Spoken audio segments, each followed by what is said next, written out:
Hi guys, welcome back to my channel. It's time for our monthly energy video. Time is running so fast. It seems like the months fly.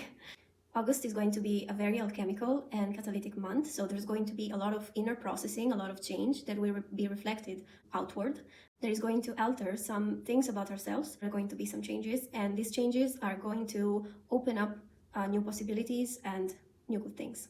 So get ready, because August has a lot to offer. I usually combine astrology, numerology, and let's say Pagan, Wicca, Celtic traditions, if there are any of that month. Working on this type of energies, if the planets and everything is aligned, then they will boost you. It will help with the work. So that's why it's important. It doesn't mean that you cannot do other types of work, but by being aligned to the energy of that month, it will boost the work.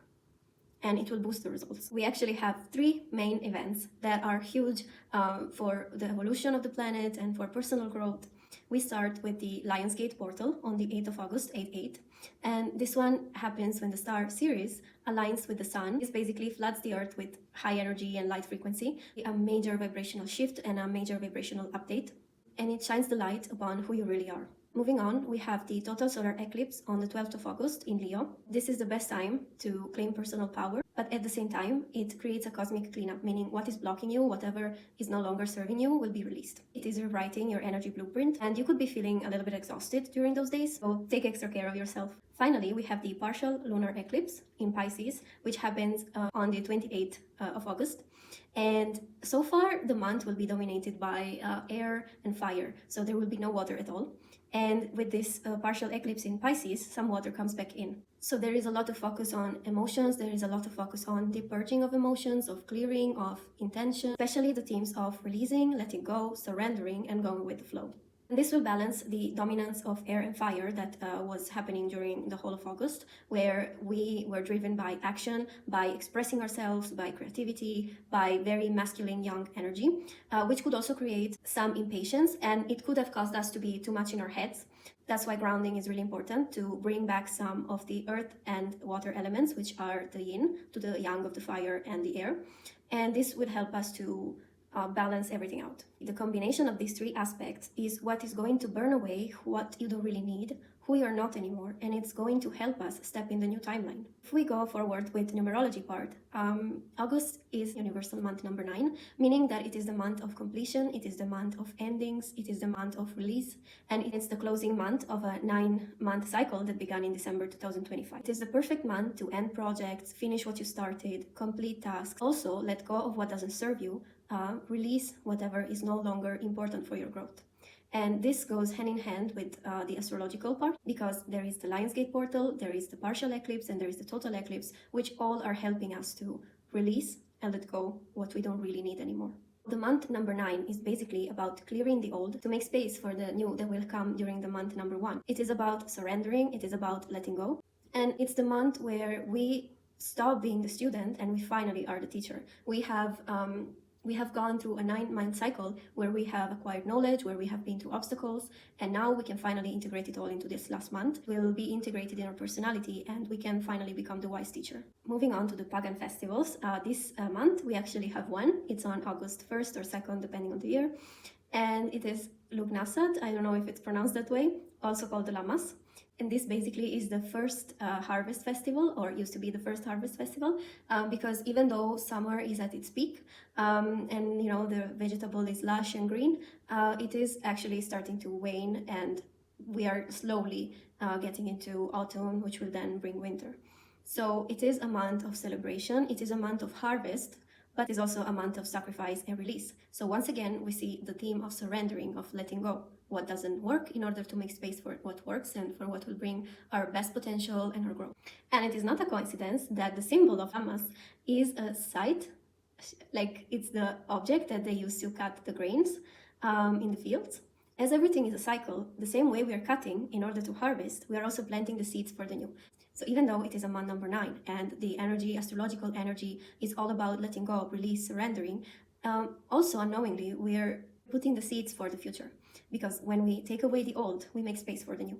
Traditionally, it was believed that the sun god would infuse the grains with his power in order to make it grow and make it bountiful for the people. So that is why it is also a month of sacrifice. So this is not a month of using the power to manifest things, but we sow the seeds for the future, for future manifestation, by letting go, surrendering, connecting with your soul, with your true self, and by being your true self instead of doing things.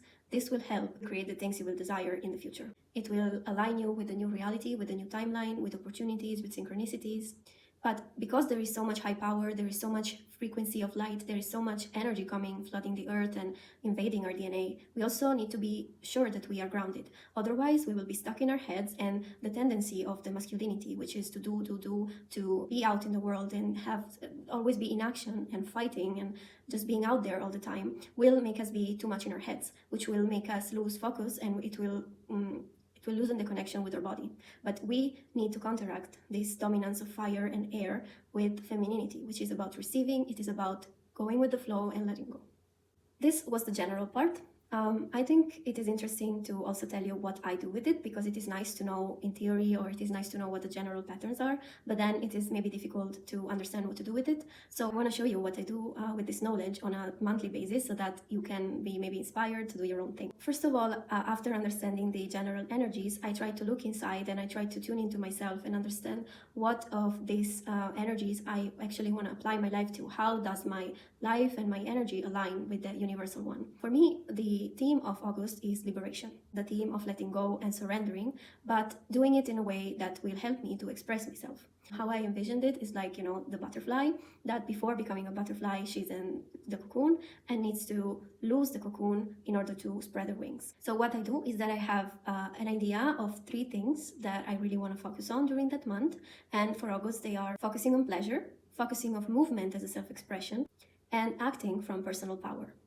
Then I make some small bullet points, some sub-goals that will help me to achieve this. So for example, I have to make 1 thing a day for pure personal pleasure, have some sort of movement every day, and to really act from a point of personal power. After that, I try to go more into detail, and my 2 main goals this month will be liberation and personal power.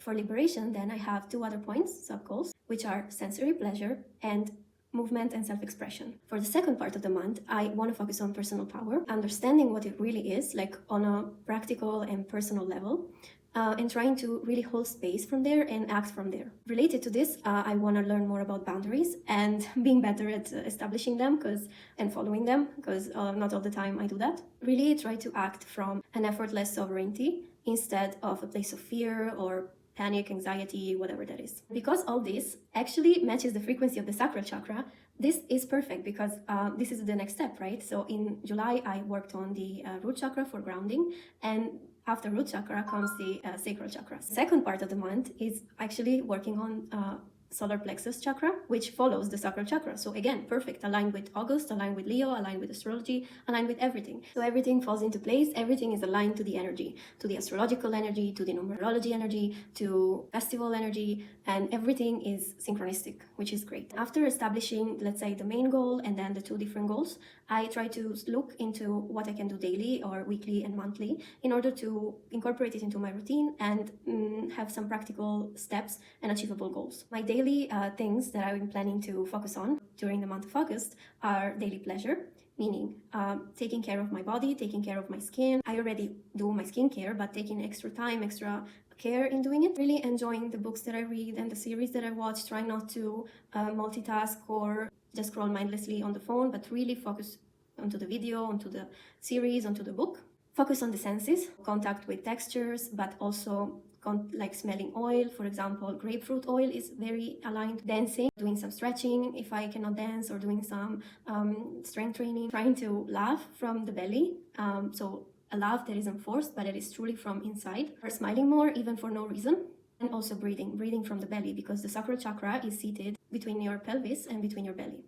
So the sacral chakra wants movement because its main element is water. So if water is stagnant, if water doesn't flow, that will affect everything, because we are made 70% of water. So we need to keep it in movement, we need to keep it in flow. And then comes the more mental part, which is about visualization. So I really want to tune into my body again and trying to see how my chakra feels, and starting from there what to do with it. So trying to see it, trying to balance it. You do some visualization like to calm it down or to boost it depending on the day.